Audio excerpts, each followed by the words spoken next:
అని మీరు ఇక్కడ అన్నారు, ఢిల్లీలో అన్నారు, మొన్న కూడా అన్నారు. మరి మొన్న ఆ మాట ఎందుకు అనలేదు? సివిల్ సప్లైస్ శాఖ మాదే, అవును, సివిల్ సప్లైస్ శాఖ మాదే, అందుకని నేనే చూసుకుంటాను, లేకపోతే ఆయన చూడలేదని అనాలి కదా. అత్యాచారాలకు అనితని అన్నప్పుడు పౌర సరఫరాల శాఖలో మాఫియాను అరికట్టలేకపోయినందుకు అనాలా? నేను లాజికల్లీ స్పీకింగ్ ఆయన మీ పక్కనే కూర్చున్నాడు.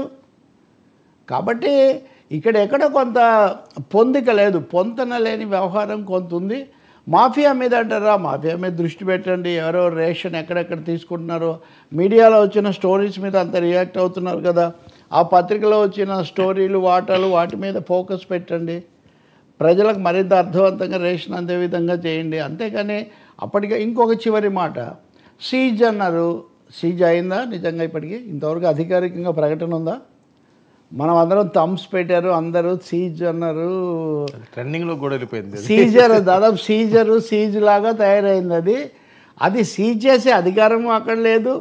దాన్ని చేయాలంటే నో డ్యూస్ సర్టిఫికేట్ లాంటిది ఒకటి ఏదో ప్రొడ్యూస్ చేస్తే అప్పుడు అప్పు కట్టలేదనే పేరుతో ఆపొచ్చు. కానీ చూస్తే వాళ్ళేమో అన్నీ కట్టి కూర్చున్నారు. బియ్యం ఏమో స్మగ్లింగ్ కిందికి రాదు కాబట్టి ఆ సెక్షన్, అంటే సెక్షన్ల పరంగా చూసినా యాక్షన్ పరంగా చూసినా ఇక్కడెక్కడో మిస్ మ్యాచ్ వచ్చింది. బహుశా చంద్రబాబు నాయుడు లాంటి వాళ్ళు ఇలాంటివన్నీ, చంద్రబాబు దగ్గర మిగతా వేళ ఉన్న లీగల్ మ్యాటర్స్లో చాలా పక్కగా ఉంటాడు ఆయన, దొరకకూడదు అనేది బహుశా ఉండొచ్చు. కొండబాబు ఆ ఎమ్మెల్యే ఆయన కూడా అక్కడ కోపడ్డంత పరిస్థితి చేశారు. వాళ్ళకి తెలియకుండా జరిగాయా? ఇన్ని 6 నెలలు అయిన తర్వాత ఉప ముఖ్యమంత్రిని లోపలికి రానివ్వకపోవడం మీరు ఊహించగలుగుతారు అసలు? ఎస్పీ లీవ్లో ఉన్నారట, ఎస్పీ లీవ్లో ఉన్నారు, ఇన్ఫర్మేషన్ ఇచ్చిన.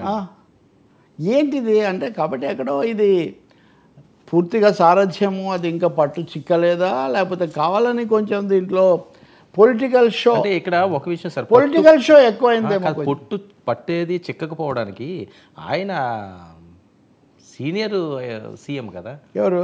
చంద్రబాబు. నేనంటుంది పవన్ కళ్యాణ్ గురించి. ఈయనకేమున్నది అంటే పవన్ కళ్యాణ్ చంద్రబాబుకి చెప్పి వెళ్ళారా? ఓకే, చంద్రబాబుకి చెప్పి వెళ్ళుంటే ఇలా జరిగే అవకాశం లేదు.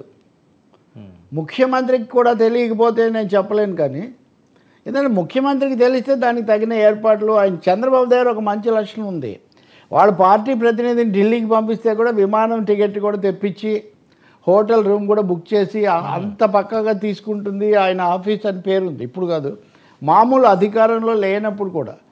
So everything he takes care and maximum result రావాలని చూసుకునే ఒక లక్షణం ఉంది అతనికి. మిగతా చాలామంది నాయకులకు లేనిది, అంటే గ్రిప్పు అంత ఎక్కువగా.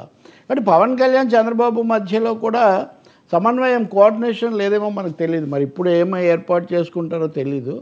ఆ తర్వాత నాదెండ్ల మనోహర్ నిన్న దానికి క్లారిఫికేషన్ ఇచ్చాడు. ఓకే, ఆయన ఆరోపణ ఏంటి? అరవిందో వాళ్ళు కాకినాడ రేవు తీసుకున్నాక, పోర్టు తీసుకున్నాక ఇదంతా జరిగిందని. ఆ రోజు నుంచి రికార్డ్ తెప్పించండి, ఆ రోజు నుంచి విచారణ చేయండి. నేను చెప్తుంది, మనం స్క్రీన్ మీద ఇక్కడ మాట్లాడే ముందు, దీనికి ముందు మనం హోంవర్క్ చేస్తాం కదా, ఏది పడితే అది మాట్లాడడం కదా. కొన్ని తెలిసినవి అయితే అప్పటికప్పుడు ఇన్స్టెంట్గా రియాక్ట్ అవుతాం ఉన్న ఫలానా.